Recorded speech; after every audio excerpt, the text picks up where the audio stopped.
5 जून 2022 को अभिनेता सलमान खान के पिता सलीम खान जब अपने सुरक्षा बलों के साथ मॉर्निंग वॉक के लिए निकले थे, टहलकर वापस आ रहे थे उसी बेंच के पास जिस पर वो अक्सर थक कर हार कर बैठ जाते हैं। उससे पहले ही वहाँ पर एक पर्ची रखी हुई है, वो छोटी सी, और उस पर्ची पर लिखा हुआ था कि सलीम खान, सलमान खान, बहुत जल्द हम आपका हाल सिद्धू मूसेवाला की तरह करने वाले हैं, सतर्क हो जाओ, संभल जाओ। ये पर्ची जैसे ही गार्ड सलीम खान को देता है तो वो देखकर हैरान थे, परेशान थे, क्योंकि अभी 29 मई 2022 की शाम को कुछ शूटरों ने सिद्धू मूसेवाला की गोली मारकर हत्या कर दी थी। कहीं ना कहीं सलमान खान की जान को भी खतरा बना हुआ है। और जब ये बात बांदा पुलिस स्टेशन के माध्यम से पूरी मुंबई पुलिस को पहुंचती है तो मुंबई में भी हड़कंप मच जाता है और पुलिस इस पर्ची वाले की तलाश में जुट जाती है। बताया जा रहा है कि गैंगस्टर लॉरेंस के आदमियों ने शायद ये पर्ची डाली है। उससे पहले भी सलमान खान पर कई बार हमला करने की कोशिश की गई, कई बार रैकी करने की कोशिश की गई। वाकई गैंगस्टरों ने फिल्मी दुनिया से जुड़े कुछ लोगों की ज़िंदगी को जीना हराम कर दिया है। अब चाहे वो दुश्मनी के कई तरह के एंगल हो सकते हैं, वो एंगल रंगदारी का भी हो सकता है, तो वो एंगल किसी न किसी और दुश्मनी से भी जुड़ा हो सकता है। आज की कहानी भी कुछ ऐसी ही है। ये कहानी सिद्धू मूसेवाला की है। उस दिन उससे क्या गलती हुई हैं, अब तक क्या हुआ है, बहुत सारी बातें हैं जिन पर मैं चर्चा करने वाला हूँ। आदाब, नमस्कार, सत श्री अकाल। मैं उस्मान सैफ़ी। आज की जो सच्ची घटना मैं आपको सुनाने जा रहा हूँ, ये सच्ची घटना है पंजाब प्रदेश का एक ज़िला है मनसा, और इसी ज़िले का एक गांव लगता है मूसा।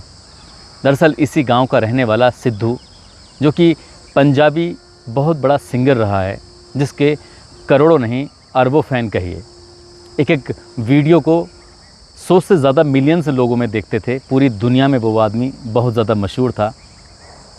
29 मई 2022 की शाम लगभग 4:30 बजे के आसपास वो अपनी थार कार से अपने गांव के 2 साथियों के साथ जैसे ही घर से निकले, एक उनके गांव का दोस्त गुरविंदर, दूसरा गुरप्रीत। जैसे ही वो घर से निकल रहे हैं, लगभग 8 या 10 लड़के उनके घर के ठीक सामने खड़े हुए हैं, और वो 8-10 लड़के बड़ी हसरत भरी नज़र से उस थार की तरफ को देखते हैं। जब थार की तरफ देखते हैं तो कहीं ना कहीं सिद्धू मूसेवाला ये समझते हैं कि ये इनके फ़ैन हैं, और उनको देखकर वो अपनी गाड़ी को रोक लेते हैं। अमूमन वो ऐसे ही किया करते थे।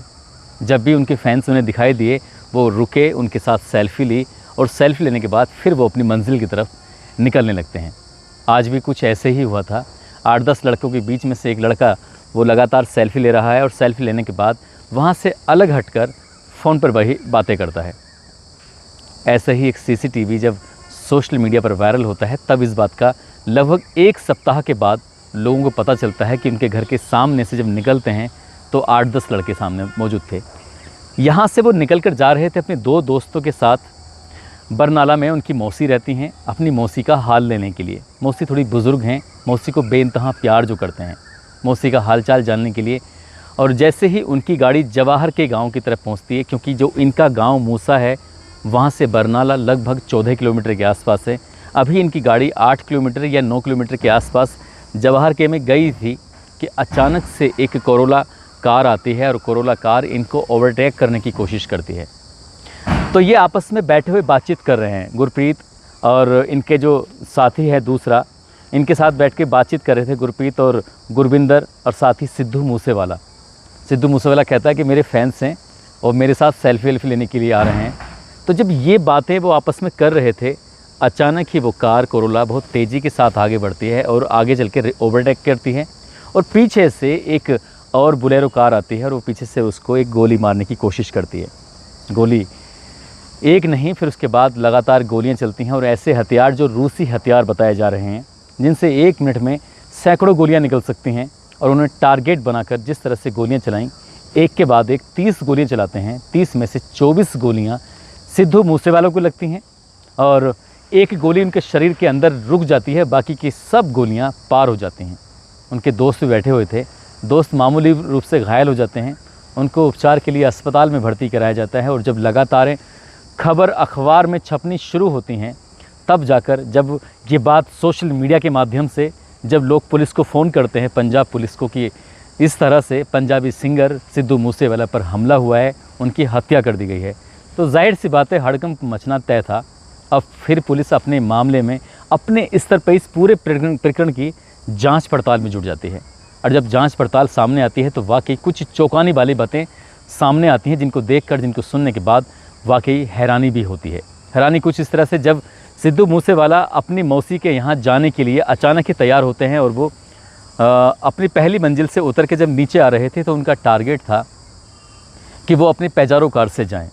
पेजारो कार शायद उनकी सुरक्षा के लिए ज़्यादा मुफीद मानी जाती है, लेकिन जाकर जब उस कार के करीब पहुंचते हैं तो उस कार में टायर पंचर था। अब टायर पंचर था, उन्होंने पूछा कि शायद इसकी हवा क्यों निकली हुई है, क्या बात है। तो कोई बात नहीं, क्योंकि उनके पास तो कई सारी लग्जरी गाड़ियाँ हैं, तो उनके लिए कोई दिक्कत नहीं थी।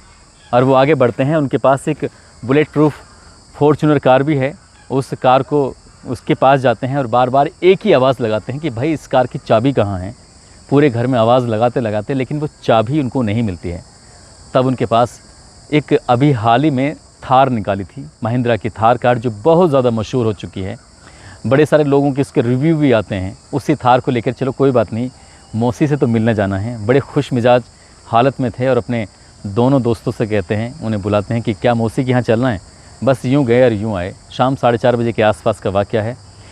फिर वो इस थार को लेकर जैसे ही निकलते हैं वो लड़के मिल जाते हैं और उसके बाद यहाँ से चलते हैं। लेकिन आगे ही कुछ चलने के बाद कुछ हमलावर यानी कि शूटर उन पर हमला कर देते हैं और हमला भी इतना भयानक होता है। हालांकि वो बचने की कोशिश करते हैं, लेकिन हैरान करने वाली बात यह है कि उनके पास हथियार थे। यानी कि सिद्धू मूसेवाला के पास अपना खुद का जो पिस्टल है वो यूएस का बना हुआ पिस्टल है, जिसमें लगभग 15 गोलियां आ जाती हैं। लेकिन आज इस सिद्धू मूसेवाला के पिस्टल के अंदर कितनी गोलियां थी? महज 3 गोलियां थी। 2 गोली चल जाती हैं, तीसरी उसकी चैम्बर में जाकर अटक जाती है। आखिरकार जो हमेशा हथियारों से लैस रहता है, उनके सुरक्षा गार्ड साथ रहते हैं, बुलेट प्रूफ गाड़ियाँ रहती हैं, वो व्यक्ति आज इतनी सारी एक साथ लापरवाही कैसे कर सकता है? जब पुलिस इस मामले की जांच करती है, पड़ताल करती है, तो जांच पड़ताल करने के बाद इससे पहले कि कुछ कह पाती, तभी एक गोल्डी बराड नाम का एक व्यक्ति है जो कनाडा में रहता है, जो कि हिंदुस्तान का ही रहने वाला है, जिसको हिंदुस्तान की पुलिस, पंजाब की पुलिस, कई प्रांतों की पुलिस तलाश कर रही है। वो एक मैसेज सोशल मीडिया पर वायरल करता है, कहता है कि हम इस हत्या की जिम्मेदारी लेते हैं, क्योंकि इस व्यक्ति के मैनेजर ने हमारे भाई बिक्की मिद्दू खेड़ा को मरवाया है और बिक्की मिद्दू खेड़ा को ऑस्ट्रेलिया भगाने में इस व्यक्ति का हाथ रहा है। इसलिए हम इस व्यक्ति को मारकर हमने बदला लिया है। साथ ही एक मैसेज और वायरल होता है गैंगस्टर लॉरेंस का। गैंगस्टर लॉरेंस, उम्र बहुत कम लेकिन कारनामे बड़े बड़े ख़तरनाक। 1-2 नहीं, उसके गैंग में लगभग 700 लोग गैंग में शामिल हैं, जिसमें 100 से ज़्यादा शार्प शूटर हैं। शार्प शूटर कि मैं आपको छोटी सी एक किस्सा सुनाता हूँ। बात कर रहा हूँ 2 या 3 साल पुरानी बात है। एक वकील साहब अपने हाईवे से होते हुए टेम्पो में बैठकर अपने चैम्बर की तरफ निकले थे, तो शूटर उनका पीछा कर रहे थे उनके गांव से ही। और इस टेम्पो के अंदर 3 लोग बैठे हुए हैं पीछे और एक ड्राइवर चला रहा है। लगभग 55 या फिर 50 की स्पीड रही होगी इस टेम्पो की। और जैसे ही इस टेम्पो वाले को अपने मस्ती में मगन था, अपनी रफ्तार में वो चल रहा था, बराबर में एक अपाचे मोटरसाइकिल आती है और अपाचे मोटरसाइकिल पर सवार 2 व्यक्ति बताए जा रहे थे। उन दोनों ने देखा कि कौन कौन कहाँ बैठा है, मतलब उनकी लोकेशन ली जाती है और उनका टारगेट था वो वकील। बराबर में एक सवारी और बैठी है, वकील के बराबर में सवारी बैठी है, फिर एक महिला बैठी हुई है, यानी कि 3 लोग बैठे हुए हैं। बहुत ही सटा के उस पर जब गोली मारी जाती है तो वो गोली कहीं और नहीं लगती बल्कि उसी वकील को लगती है जिस वकील को वो शूटर मारना चाहते थे। एक ही गोली मारते हैं और चलते चलते गाड़ी में से कंफर्म हो जाता है कि उन्होंने जो मारा है बहुत सही जगह मारा है, ये बच नहीं पाएगा। जाहिर सी बात है, गोली लगते ही उगड़ जाते हैं। लेकिन जब ये वाक़या वो टेम्पो वाला बता रहा था तो टेम्पो वाला बताते बताते बेहोश हो जाता है। क्यों? उसे लग रहा था कि ये गोली बराबर वाली सवारी को लग सकती थी या फिर एक महिला बैठी थी उसको भी लगती थी। लेकिन शार्प शूटर को फिर शार्प शूटर ही क्यों कहा जाएगा अगर गोली गलत जाके लगेगी? ठीक वैसे ही था जब सिद्धू मूसेवाला को 30 गोलियां मारी गई थी, तो 30 गोलियों में एक आध गोली लगी होगी जो उनके साथ बैठे हुए थे इनके गांव के लोग। बाकी ज़्यादातर गोलियां सिद्धू मूसेवाला की ही लगी थीं और उन्होंने टारगेट, बाकी बताया जाता है कि बोनेट पर चढ़कर जिस तरह से लगातार गोलियां चला रहे थे, तो इससे साफ जाहिर होता है कि इनका टारगेट सिर्फ सिद्धू मूसेवाला थे, दूसरा कोई नहीं था। अब इससे पहले कि पुलिस और मामले की जांच करती, किसी गैंगस्टर के पास जाती, किसी को पकड़ती, गिरफ्तार करती। गोल्डी बराड़ और दूसरा लॉरेंस का जो मैसेज सोशल मीडिया पर वायरल होता है तो लोगों में हड़कंप मच जाता है कि आखिरकार ये लोग इतने ख़तरनाक कैसे हो सकते हैं, जबकि एक तिहाड़ जेल के अंदर बंद है, एक कनाडा के अंदर है। तो ये सब चल रहा था, अचानक से ही एक मैसेज और, यानी कि एक निजी चैनल के पत्रकार हैं, उन पत्रकार से एक व्यक्ति बात करता है और कहता है कि मेरा नाम सचिन बिश्नोई है, जो कि मैं गैंगस्टर लॉरेंस का भांजा हूँ और मैंने मारा है उसको। सचिन कहता है कि मैंने मारा है, और इतनी बड़ी बात वो बड़ी आसानी से कह देता है। और एक पत्रकार से जब बातचीत करता है तो वो रिकॉर्डिंग वायरल होती है, अलग अलग टीवी चैनल्स पर चलती है, सोशल मीडिया पर वायरल होती है। उसे पता चलता है कि सिद्धू मूसेवाला को मारने के लिए एक नहीं कई सारे लोग लगे हुए थे। मगर यहाँ पर आखिर एक चूक होती है, अफसोस होता है। अफसोस इस बात का होता है कि खुलेआम एक आदमी फेसबुक पर लिख देता है, पुलिस कुछ नहीं कर पाती। खुलेआम एक आदमी मोबाइल पे बात करता है और कहता है कि मैंने मारा है, गारंटी लेता है मैंने तो खुद गोली मारी है, फिर भी पुलिस कुछ नहीं कर पाती। इसके अलावा भी ये भी बताया जा रहा है कि जब गोलियां चली थीं जवाहर के में, लगातार 30 राउंड फायर चले थे, उसके बाद फिर ये लोग भाग जाते हैं, इधर उधर तितर बितर हो जाते हैं। लगभग 44 मिनट तक उस मनसा इलाके में वो गाड़ी राउंड दर राउंड ले रही थी, इधर से उधर भाग रही थी, अलग अलग सीसीटीवी कैमरे में कैद हो जाती है, चाहे वो पेट्रोल पंप हो, चाहे वो कहीं और हो, चाहे कुछ भी हो। इस तरह से जब अलग अलग जगहों के इलाके में वो बोलेरो कार, कोरोला कार जब लगातार उसमें कैद हो जाती है, तो उसके बाद भी पुलिस वायरलेस तो करती है, लेकिन वायरलेस के बाद कितनी सक्रिय हो जाती है सहज ही अंदाज़ा लगाया जा सकता है। अगर पंजाब पुलिस ने वाकई इस मामले को गंभीरता से लिया होता या मनसा के एसएसपी ने इस मामले को गंभीरता से लिया होता तो जो भी हत्यारे थे उनको उस 44 मिनट में पकड़ सकते थे, चारों तरफ से बैरिकेडिंग करके या फिर सीमाओं को सील करने के बाद। और हत्यारे बहुत ही आसानी से निकल जाते हैं जब पुलिस की लगातार जांच चलती है। और लगभग 6-7 दिन के बाद एक फुटेज वायरल होता है, वही सेल्फी वाला, जब थार कार घर से निकलती है, 8-10 लड़के होते हैं और पुलिस इस मामले की जांच पड़ताल करती है, तो नाम आता है केकड़ा, जो कि सिरसा कालियावाली का रहने वाला है। पुलिस उसको गिरफ्तार करती है, पता चलता है कि वो तो घर के अंदर पहले से ही मौजूद था और रैकी कर रहा था। उसी ने तो बताया था कि सिद्धू मूसेवाला अपनी थार से निकले हैं, उनकी गाड़ी के में पंचर हो चुका है, इस वाली सीट पर बैठे हैं, अब इस पोजीशन में।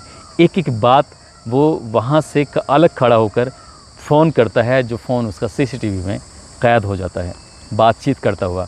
और उसके बाद फिर पुलिस सक्रिय होती है और पुलिस 8 शूटरों को चिन्हित कर लेती है।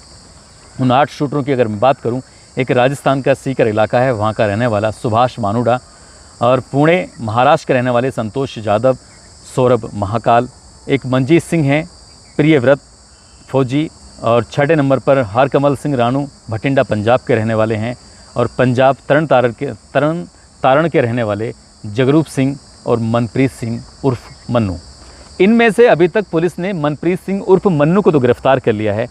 बताया जाता है कि इन शूटरों को पुलिस बहुत जल्दी ही गिरफ्तार कर लेगी और इस हत्याकांड के पीछे जो भी है उसका जो चेहरा है बहुत जल्दी वो बेनकाब कर देगी, ऐसा कुछ दावा किया जा रहा है। अब देखते हैं दावा कितना सटीक होता है। और पुलिस की अगर सूत्रों की माने तो लोग ये भी कह रहे हैं कि जितने भी लोग इस घटनाक्रम में शामिल थे, शायद उन्हें इस बात का अंदाज़ा नहीं था कि सोशल मीडिया पर, अखबारों में, टेलीविज़न पर खबर कुछ इस तरह से हाइप लेगी कि ये मामला पूरे देश ही नहीं बल्कि पूरी दुनिया में गूंज जाएगा।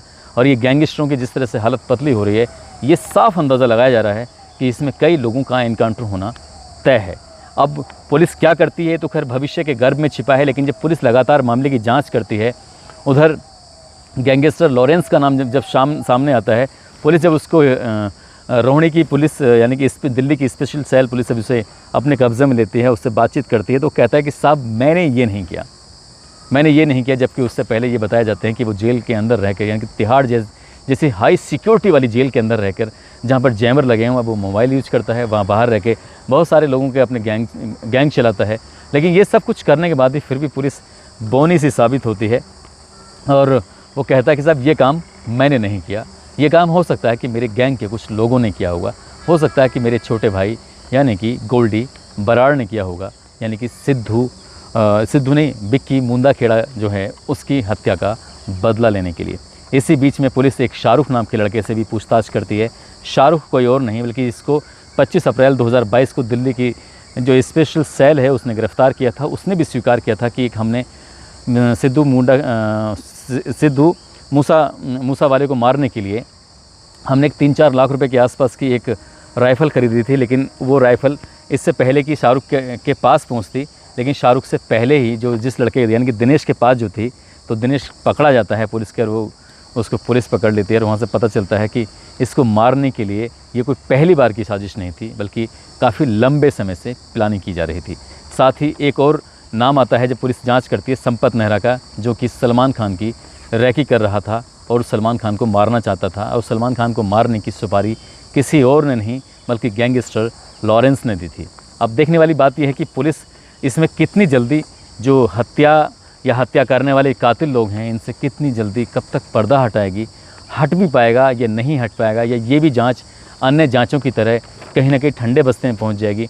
होना क्या है क्या नहीं होना, ये तो खैर भविष्य के गर्भ में छिपा है, लेकिन जिस तरह से पुलिस ने अपनी लापरवाही की है और एक के बाद एक लोग धमकी दे रहे हैं, गैंगस्टर बोल रहे हैं कि मैं उसको मार दूंगा, वो उसका मार दूंगा, आपस में इस तरह की धमकी दे रहे हैं और पुलिस शांत पड़ी है, और अखबार वाले, टीवी वाले, सोशल मीडिया वाले बड़ी ही चाप के साथ इन खबरों को चलाते हैं, तो ऐसा लगता है कि देश में कोई कानून व्यवस्था नाम की चीज़ ही नहीं बची है। अब सब कुछ गैंगस्टरों के हवाले है, जैसे चाहें वो जिस सेलिब्रिटी को चाहें उसको मौत के घाट उतार दें, कोई कुछ कहने वाला नहीं है। दोस्तों आगे क्या होगा पता नहीं, लेकिन 8 लोगों के नाम जिस तरह से इन गैंगस्टरों के नाम सामने आए हैं, उससे लग रहा है कि पुलिस शायद अब बहुत कुछ जल्दी ही करने वाली है। इस कहानी को सुनाने का उद्देश्य किसी को परेशान करना नहीं है, किसी का दिल दुखाना नहीं है, बल्कि आपको जागरूक करना है, आपको सचेत करना है। आप जहाँ भी रहें अपना ख्याल रखें, सुरक्षित रहें। जय हिंद, जय भारत।